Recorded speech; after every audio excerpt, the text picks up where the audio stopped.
Enjoy this conversation with me, Maureen Kimani, every Friday from 9 a.m. on our Health Corner show here at Capuchin TV. Your health is your wealth. A very good morning to you, dear viewer, and thank you for joining us on our Health Corner show with me, Maureen Kimani. And today we are having an exclusive conversation that is our World TB Day, and of course we shall be getting more information. What is it all about and why it is important to have this conversation?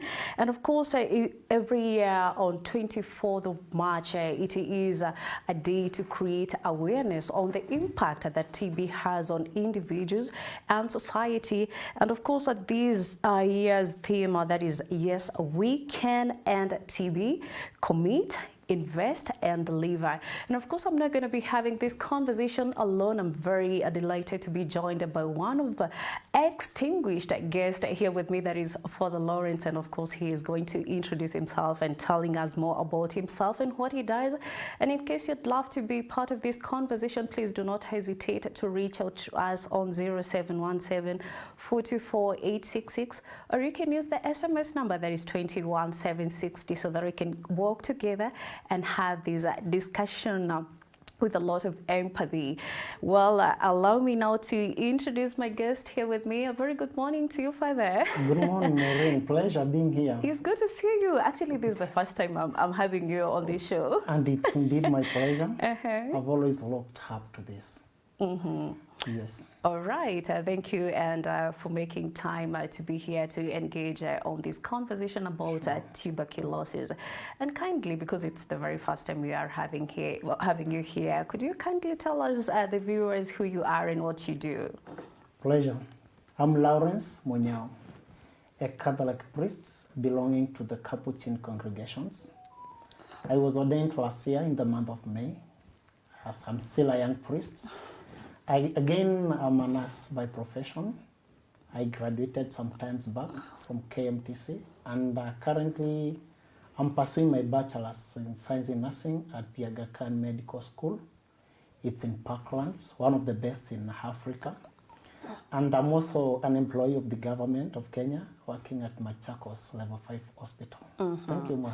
Awesome, awesome. And by the way, congratulations on your ordination. And I can see priestly is looking good on you. Amazing. I mean, priesthood. Amazing. Okay, all right. As I mentioned that this is a vital conversation, and we understand the impact TB has on the country and the society. And of course, we see it is a global concern at the fact that every year on 24th of March, we create awareness on TB. Maybe you can break it down and tell us more. What is TB, to break it down?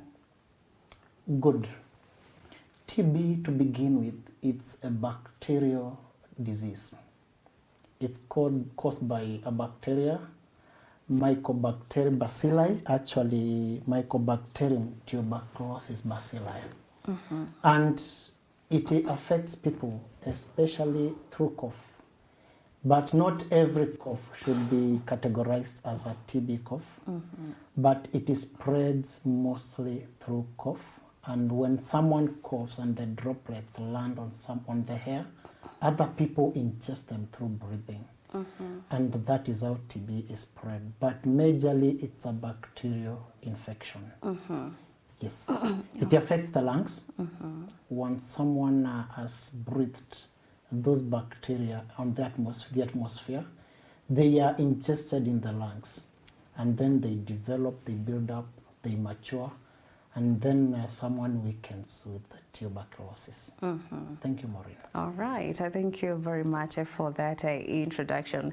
And I know there's a theory that some people say when you're coughing, you're supposed to cough like this. Some say you're supposed to cough on your elbow. Maybe you'll tell us as we continue with our conversation. Yes. But let's get started on World TB Day. Why to have this conversation?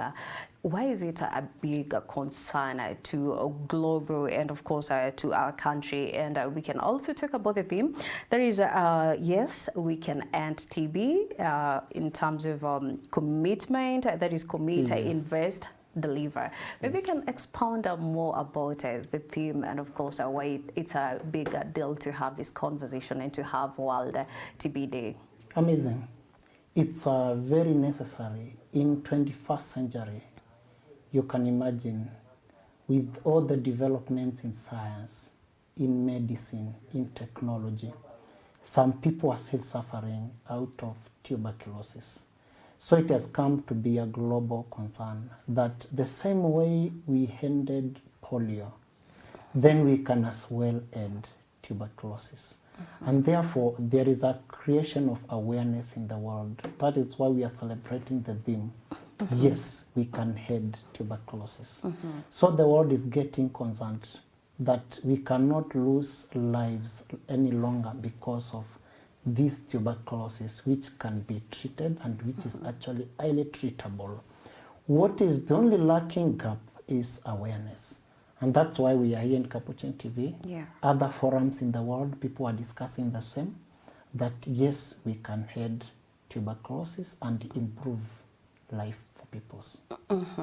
Yes. Okay, maybe you can give us some statistics having an extensive experience at Machakos Level 5 Hospital. What is the experience as a student? Okay, maybe you can tell us more about what are some of the things that you've learned as far as conversation TB is concerned? Good. The statistics are always important. If we have to make anything significant, then we have first to know the numbers. And therefore, I was looking at a study, at a survey done in 2022 about tuberculosis, and they said that 169,000 people in Kenya by 2022 were on medication for tuberculosis. That is a high number, and these are the people whom data was already captured. We don't know how many people are roaming out there without their data having been captured. But by 2022, 169 people in Kenya were on medication for tuberculosis. Yes. And what about your experience at Machakos Hospital? Yes. What have you come across? Do you think that Kenya, maybe in terms of symptoms, in terms of signs, maybe the patients that you've come across with and interacted with, you can share a little bit about that? Okay, good. That's actually interesting because most of the people who are like in Machakos, I've been in Machakos for the longest. I trained there initially for 4 years. So I've interacted a lot with sick people, both in the hospital and in the communities. We did a lot of experience in the community. And strange enough, people are diagnosed with tuberculosis when they are already sick and when they are seeking medication for other complications. Meaning there is still not much awareness. It's hard to see someone come to the clinic, to the hospital, and say, I want my chest screened, I want my blood tested for such. So most of the people are diagnosed with TB when they are already coming for other problems. And that poses a challenge. Because once someone comes, perhaps they are sick, they say they victimize pneumonia, then we realize, no, that is not pneumonia, this is tuberculosis. So the communities, the word is awareness. We need to go down to the roots, to every church, every chama, tell people, wake up. If you have these signs, come we check for tuberculosis. Yes, most of the people in summary, we diagnose them with tuberculosis when they come for other treatments, not basically coming up for a checkup. Yes, Maureen. All right, and that's why it's very important to have, just visit the hospital to have some normal checkup. You don't have to wait until when you feel sick. Just, get to the hospital. Just, you want to check your chest. You want to check your blood pressure. You want to keep up, track of your weight as well. I tell you. All right, and that's a Capuchin TV. We say your health is your wealth, and that's why we bring you this conversation every Friday and some other exclusive days to have more health talk. And let's talk about some signs and symptoms of these TB, because you've talked about some people, they come and visit the hospital, and by the time they're coming to get diagnosed with this TB, they tend to be treated for another disease, but then yet you find, oh my God, they have TB. What are some of the signs and symptoms that people should not ignore when it comes to TB? Wonderful. Actually, that should have been the very first question. You know? Okay, that's how we reached here. But it's good. Our viewers are following us. There are 3 cardinal signs for TB. We have got very many of them, but majorly 3 are very key. Number 1, cough, which is persistent for more than 3 weeks. Anybody can cough. So perhaps you have coughed in the morning, but you don't have tuberculosis. But any persistent cough for more than 3 weeks, that is a sign of tuberculosis. Number 2, night sweats. People with tuberculosis, they sweat a lot during the night. In another interview, I will explain why, because that we shall be going too deep to medicine. But in simple language, people with tuberculosis, they sweat a lot at night when asleep. In fact, they wet the bed with sweat. So I've talked of cough, persistent cough for more than 3 weeks, sweating at night, and the third one, weight loss. They tend to lose weight very fast. They lose weight a lot. Then other signs are still there. They might have chest pains, pain on the chest, others feeling fatigue, but majorly the 3 big signs for someone to know that, even to self-diagnose themselves before coming even to hospital, is if you have cough, persistent cough for more than 3 weeks, you are sweating profusely at night, and you are losing weight. Yes. And when you talk about losing weight, because sometimes you find some people just lose weight because they're either stressed, especially with this economic. So how often, or maybe you should find, maybe last month I was weighing about 58 kgs, and this month I've dropped. Is there a difference between like dropping your weight drastically, or are we talking about how many months do you just check in? Let me clarify this. Weight loss, many factors leads to weight loss. Diabetes can cause someone lose weight. Low immunity. People, they eat, but their bodies have no capacity to absorb the nutrients in their food. They lose weight. Stress, as you have said, makes people lose weight. But majorly, weight in tuberculosis, with people who have TB, they wither drastically. Like in a span of a month, you will have shed several kgs. You know what TB does to the lungs? When it already has infested the lungs, then absorption of nutrients to the body, it's weakened. The lungs is everything. Oxygen is not reaching the main organs of the body. So such person ends up losing weight. But the level of weight loss in a span of a month, it's noticeable. It's something one can notice. Yes. All right. Thank you very much, Father, for that. And let's talk about the difference between the latent TB and the active TB disease, and why is it prevalent to some communities? Because you have had interaction with Machakos, as you said, you've lived there for quite some time, and you've interacted with various patients. Maybe you can explain that? Yes, we've got 2 stages of TB. We've got what we call the latent phase and the active phase. Latent phase is when someone has the disease but no symptoms. And even if the symptoms are there, they are not well pronounced. So this is a carrier, and it's a very dangerous phase. If not noticed and not treated, then it leads to active tuberculosis. And in active tuberculosis at that time, the signs are fully blown. You find someone walking, they were bold, strong, they are very weakly. They cough. Actually, now at that time, the cough it's characterized by blood. You find that the sputum after coughing is blood stained. That is the active tuberculosis. Now, when TB is fully blown to someone, and at that time, now you've asked me the significance, the importance of knowing the difference. It's very important. When you know the difference, is that during active tuberculosis, there is a lot of spread.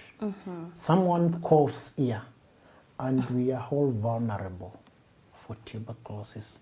But we thank the government and we thank the scientists who discovered a vaccine for tuberculosis. Every child born in Kenya, they get a vaccine by the name BCG. Yes, BCG is a vaccine which prevents people against tuberculosis. So, latent phase, no noticeable signs, but someone is already sick. Active phase, the signs are fully blown. Some person can infect others by careless coughing. Okay, and I'm curious to know further away from that, but still on the conversation, when you talk about a sputum, and sometimes you find when some people have some chest infection problem, they tend to have a different, maybe that kind of sputum. I think I would say greenish. I don't know what kind of color would you love to explain. Would it be maybe associated with a TB? Would it be some of the sign? No. No. As we had said earlier, is that not every cough will be associated with tuberculosis. Recently, I saw a lot of people sneezing in town. We had a very bad flu.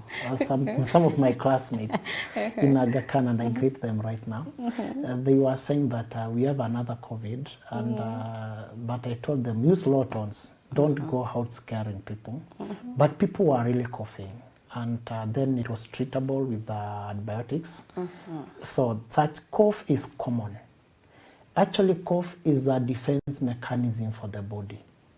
If you have got someone, maybe you swallowed something which was dangerous, it can be lodged in the throat. And for it not to reach the digestive system, then someone can cough. Cough is common, it's normal. With flus, there is cough.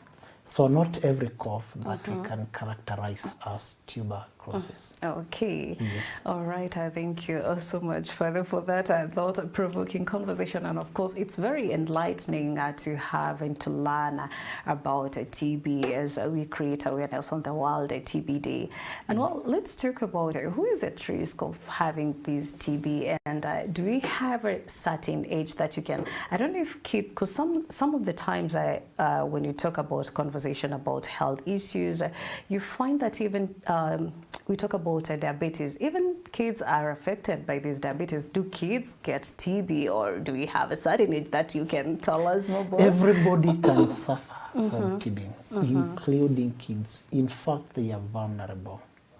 We highly advise, if someone of age is diagnosed with tuberculosis, they stay away from kids. Remember, the immunity is very low.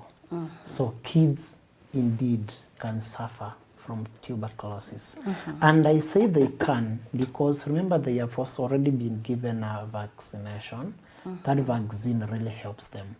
But if they persistently stay with people who have tuberculosis, they can be affected. But the original question was, who is at risk? I'm sorry to begin with this. People suffering from HIV/AIDS, they are at a great risk of tuberculosis. Actually, when you go to hospitals, they are the main candidates who are suffering from TB because HIV weakens the body, the immunity so much. So number one, people with HIV/AIDS, they are at risk. Again, people who are living in crowded places, in slums, big families without no space, no ventilation, they are at risk. Another category of people who are at risk of tuberculosis are those with the weakened immunities.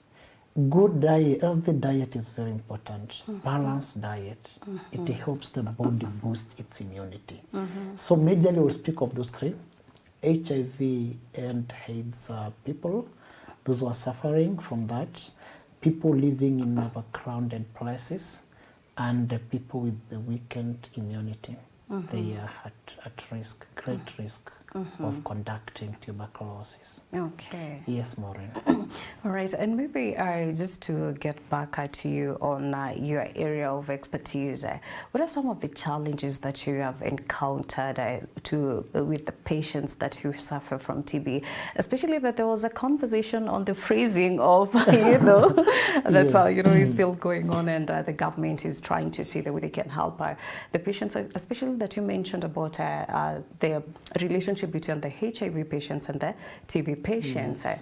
What are some of the challenges apart from maybe getting these medications that you have encountered with these patients? Number one, stigma. Stigma is a big challenge. Someone is diagnosed with tuberculosis and then it appears like it's a death sentence. I would actually like to clarify this. From a medical point of view, TB is curable, but stigma makes people not even show up for medication. So that is one of the biggest challenge. Number two is clients who devote. You diagnose someone with tuberculosis, treatment takes 6 months, then they undergo treatment for 3 months, and then they disappear. They are out there with untreated, uncured tuberculosis. So devotees is it's a very big challenge. Another challenge, we have already mentioned this, is we were threatened recently that a lot of aid will be cut. And it's costly. Treating tuberculosis is costly. But thanks to our government, we love it. They are really trying a lot. TB is free. But even though free, we've got challenges of people not taking medication seriously. Yes. And what do you think can be done to end and to curb these stigmas surrounding the patients with TB? Because as you mentioned, when sometimes you find when you're traveling, even in the matatu, and someone's have a common cold and they cough, everyone starts looking at you in the matatu. You can imagine a person and a patient who is having this TB, the way you mentioned, having that persistent cough. How do we help and just help them to come forward to get this treatment and to curb this stigma? Wonderful. It's basically awareness. Knowledge is power. When people are taught about something, they tend to accept it. And therefore, the biggest thing we can do for such people is creating awareness.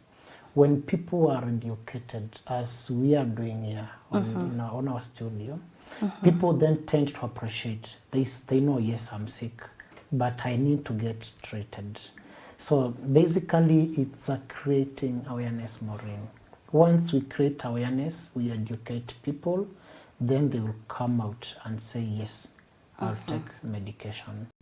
And again, I thank the government because every major hospital, we have TB clinics. And TB medications are even accessible down actually to health centers. As long as we have a CCC clinic, which is comprehensive for issues pertaining HIV/AIDS, we also have medication for TB. So we create awareness, bringing medication close to the people. Sometimes back, we used to have people who were assigned to take medication for people at home. That used to be very good. If you are diagnosed, then even medication can be brought at your doorstep. You are tested, your weight is checked. So it's awareness and showing concern for such people. Yes, Maureen. Okay, and I have a statistics here on the Kenya remains among the 30 high TB burden countries. So maybe we can explain what factors contribute to these prevalence of TB in the country. Number one, the high number of HIV people in Kenya. Actually, the numbers are worrying, and people are still not adhering to prevention for HIV. But basically, Kenya ranks among the 30 highly affected because of HIV/AIDS. Prevalence is a bit high. That puts Kenya at a global place, as in it ranges number 30. Basically because of the high prevalence. Then number 2, Kenya, poverty. The levels of poverty are a bit higher. You may not know, you are staying in the town, but when you go down there and you see that the types of houses people are living in, they are pathetic. And then with a lot of children, there is no ventilation. So poverty also ranks Kenya, makes Kenya have high prevalence for TB people. I'll basically speak of those two. HIV/AIDS and poverty, making Kenya rank high with people having tuberculosis. Yes, Maureen. Wow, thank you so much for that, interesting and educative, conversation, and the way you're just putting up the points. I'm just loving it, and I hope we continue with this conversation, not only here at Capuchin TV, the way you mentioned when we were beginning the conversation, we spread it in our churches, in our jumuiyas, in our groups, in our chamas. I love the way you mentioned about chamas. Including political rallies. In fact, our members of parliament, even during political parties, after telling us to vote for you, tell people take care. Today, take care of your neighbor by making sure that you are TB free. Okay. Yes. All right. And as we continue with our conversation, in case you have any question to Father Lawrence, please do not hesitate to reach out to us. You can also leave a comment on the YouTube and Facebook page. And I can see we have a reaction here from Linda Wanga. She's talking about a very educative presentation, Father. Enlighten your people. We truly support you. In short, she's saying they're behind you. Amazing. Thank you. All right, and we have David Bajan, I hope I pronounced that name well, who is saying, I'm following the conversation. Thank you very much, and please, in case you have anything to say, let's get continuing with the conversation and your comments, and we shall be reading them as we continue with our discussion. Let's talk about the treatment now. What happens after now you find that patients have been diagnosed with a TB, such that you mentioned about some they come for the treatment and then later on they don't follow up, they just, stop taking even the medication. How long are you supposed to take these medicine? You can clarify that. Good. I'll use very simple language for our viewers, perhaps who are not medics, that they would understand. Treatment for medication for tuberculosis takes 6 months, and it's begun immediately after diagnosis. And something people should know, once you have taken medication for 1 week, then TB cannot be transmitted. It is reduced to latent phase. And now you continue with medication for 6 months. Every day you go to take those medication. And that happens if the TB is not complicated. Some people devote, and that is very risky. When they devote, then they get what we call a multi-drug resistant TB, and that is it's highly risky. Now that treatment goes for long. It even includes injections. But basically treatment for tuberculosis is for 6 months, and it's treated with the tablets. I don't have to give the names of the tablets. Yeah, They are a bit tough medical terms. We have isoniazid, is one of them. Yes. All right, but that's why we are spreading awareness and saying that if it is diagnosed early, it is curable. That's what you mentioned. Exactly. So it's not a must that a patient, if is diagnosed with TB, they will take the medicine the rest of their lives. No way. Actually, 6 months, and you are free from tuberculosis. Initially, it used to be 9 months. Long ago, and then with science, thanks to science, and Maureen, science is it's part of God's creation. And that's why we appreciate people who discovered first the test for TB. He was called Robert Koech in 1800s, 1822, I think, or 25, Robert Koech.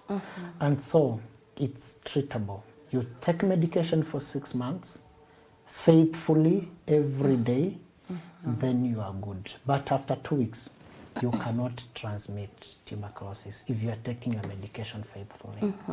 Yes. Okay, and what do you think maybe the communities, individuals, the society can do to help these patients who have a TB? The fact that you mentioned about there's a lot of stigma. Sure.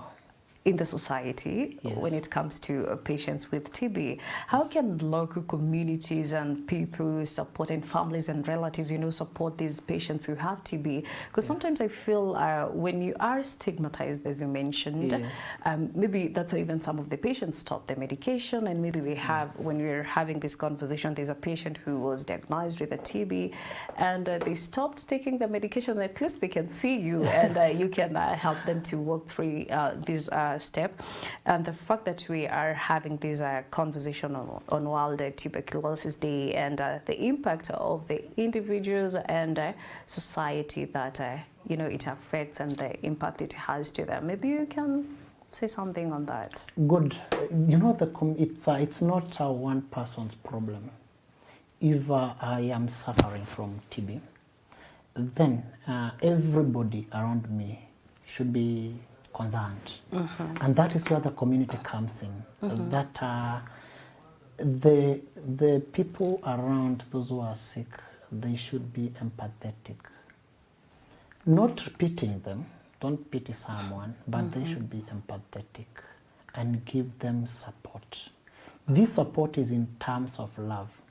That if one of our members in the family has been diagnosed with tuberculosis, then we should show them love as a community. That is very key. It even boosts healing.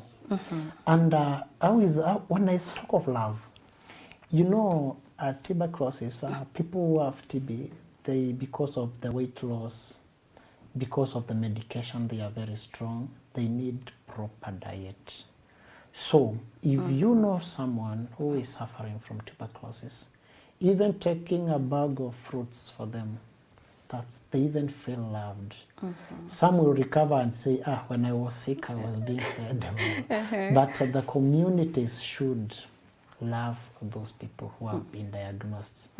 In the clinics I've worked in, and those which have interacted, once someone has been diagnosed, they have to bring a family member. And this family member is educated on very key things. Number one, don't separate cups. That this cup is for the patient. No, don't separate like cups. people used to do during COVID time. I tell you, and it was terrible. No sharing of spoons. It was really terrible. So they are educated that for the first 1 week, 2 weeks, you can be a little bit careful, but after that, then you live a common life as a community. So love is important for those who have tuberculosis. Yes. Okay, and I love the fact that you talked about having, visiting the patients who have TB and taking that a bag of fruits, a bag of anything that you'd love to share with them.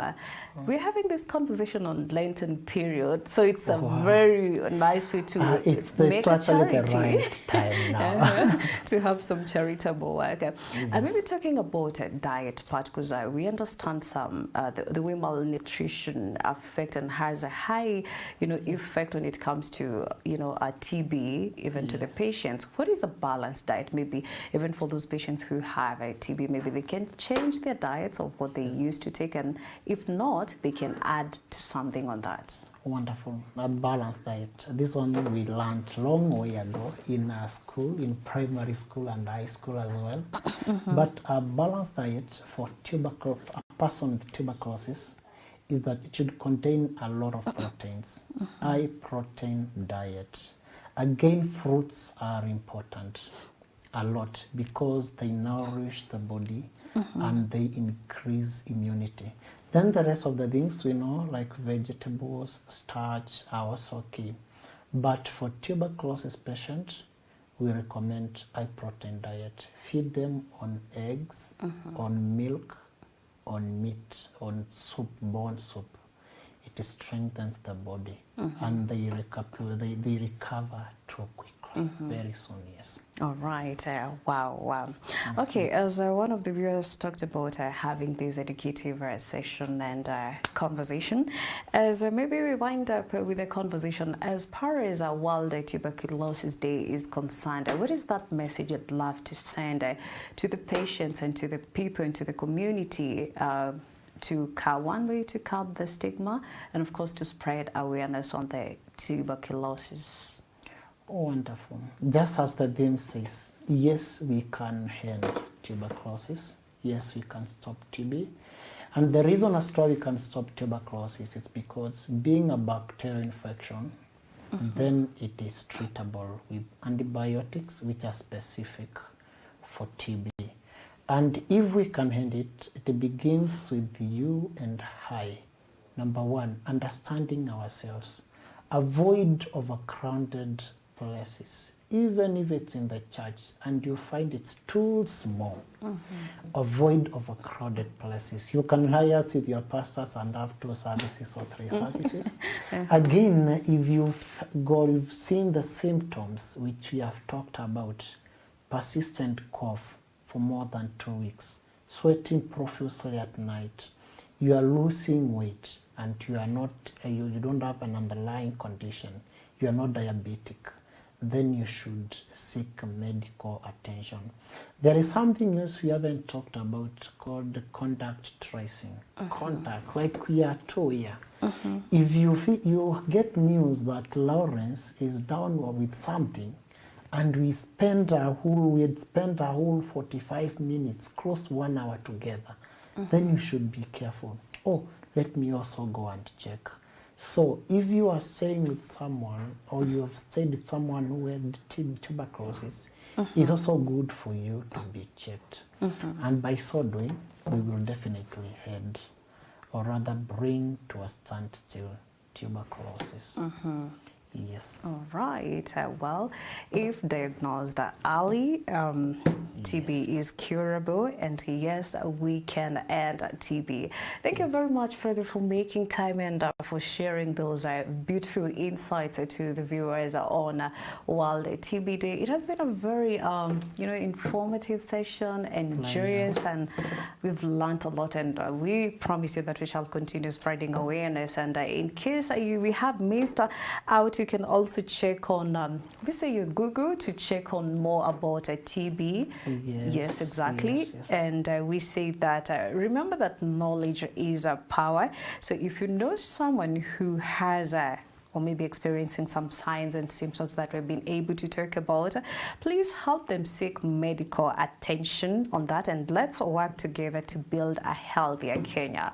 Thank you so much for making time, and thank you so much also to all the viewers who are following this conversation and sending your feedback and your comments to us, and of course for an appreciation to Capuchin TV crew, starting with Anthony Mulame, we have Justice Okari, Cyrus Njiru, we have Venanzio Nganga, and Peter Mwangi, exactly. We have Peter Mwangi. Thank you very much, and wishing you a lovely day as we continue to create awareness on World Tuberculosis Day. God bless. See you next time. My name is Maureen Kimani, and our guest has been Father Lawrence Munyao. Pleasure. Bye.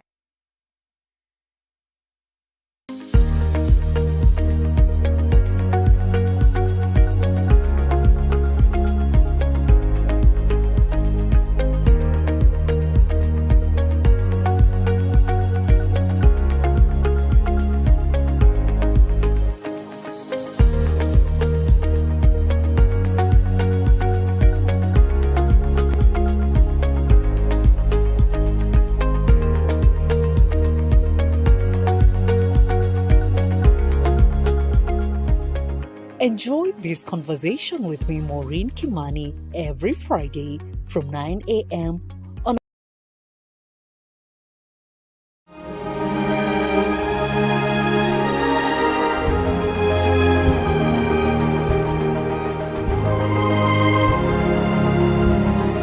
Dear friends, We are excited to invite you to the Tangaza University fundraising walk on Saturday 29th March 2025 at 7:30 a.m. at Tangaza University, Karen, Langata South Road. This special event aims to raise 400 million Kenya shillings for construction of a modern learning resource center to enhance academic excellence, research, and student learning experiences. It is a unique opportunity for us to come together as a community and contribute to a transformational project that will benefit both current and future generations. Your participation, support, and generosity will play a vital role in making this vision a reality, empower students, fuel research, and transform education. We look forward to working together for the future of Tangaza University. For more information, call us at 0711 396 986 or 0723 969 664 or email us at resourcemobilization@tangaza.ac.ke.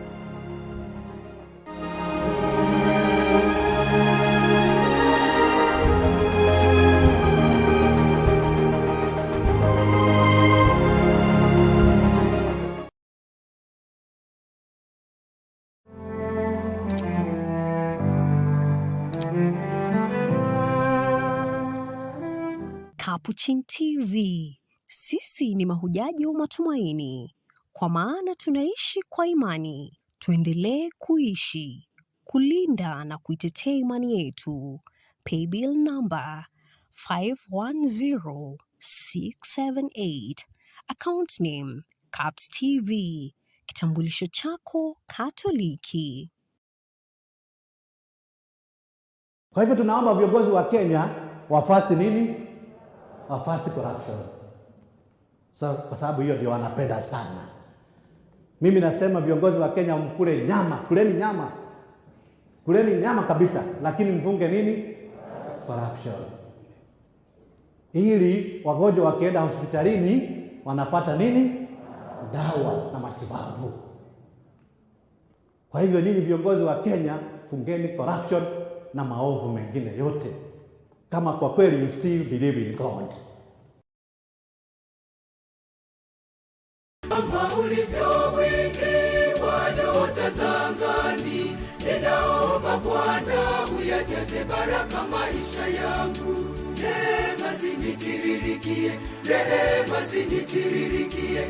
Naomba furaha yako Bwana, naomba faraja yako Bwana. Ninaomba Bwana uyajaze baraka maisha yangu. The Catholic Men Association CMA of the Catholic Diocese of Nairobi is a fraternity of dedicated men committed to living out their faith through service to God, the Church, and the society. In the Archdiocese of Nairobi, we, as the Catholic Men Association, are in line with the principles of CMA in the national level. We normally call it the CMWK, which means Catholic Men Association in Kenya. And our main objective is to start with the principles of the Church, to teach starting from our families, to live the gospel values in our families, the Church, and the society. And through this, we have coined a motto of good family, good church, and good society. Over the years, the CMA has made a remarkable impact on our communities. Their initiatives like Beacon Boys program have empowered young men with mentorship, life skills, and spiritual guidance, shaping them into future leaders and responsible citizens. Other than that program, we have the SDP program. It's a program which is aimed at empowering men, and it is structured around the circle, as if it's a circle, where men save together and then they can be able to borrow and primarily save for the future and be able to support each other to grow financially and in other social aspects.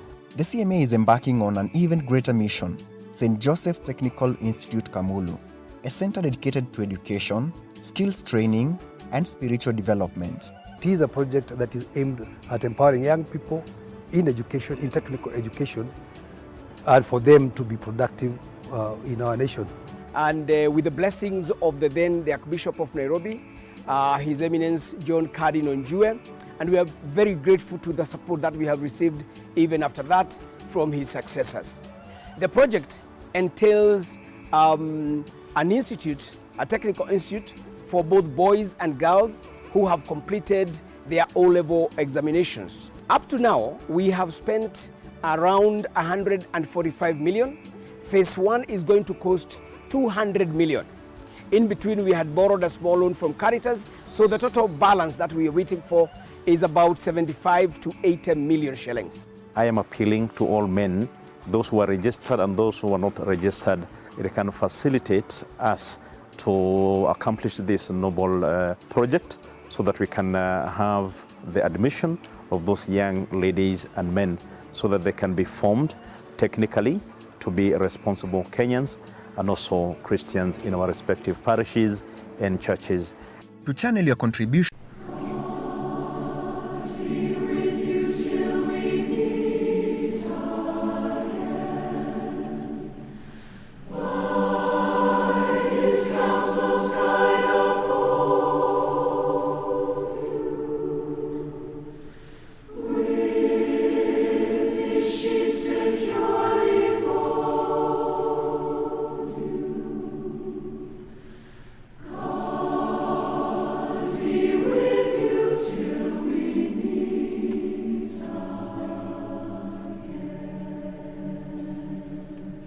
It is with deep sorrow and humble acceptance of God's will that the Franciscan missionaries of St. Joseph announced the passing on of Sister Lynette Kemuma Makori.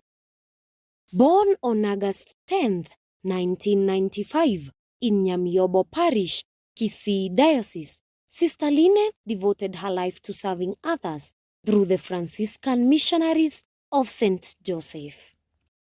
She ministered in social work, early childhood education, and community development, always with kindness, humility, and dedication. She made her perpetual profession on 18th December 2024, fulfilling her commitment to God despite battling illness. On March 11th, 2025, at Kenyatta University Teaching, Referral and Research Hospital, she peacefully passed away at the age of 29. A requiem mass will be held at Igam House, Ngong Road, Nairobi, on Saturday 22nd March 2025 at 4 p.m. The cottage leaves Coptic Hospital Mortuary, Nairobi, on Sunday 23rd March 2025 at 6 a.m. for St. Joseph Nyamira Parish for an overnight vigil. The funeral mass will take place on 24th March 2025 at Nyabururu Parish, Kisii Diocese, followed by her burial at Diocesan Cemetery in Nyabururu. These will be brought to you live on Capuchin TV and across all our social media platforms. She leaves behind a legacy of love, faith, and unwavering dedication. Eternal rest grant unto Sister Lynette Kemuma Makori, O Lord, and let perpetual light shine upon her. May her soul rest in peace. Amen.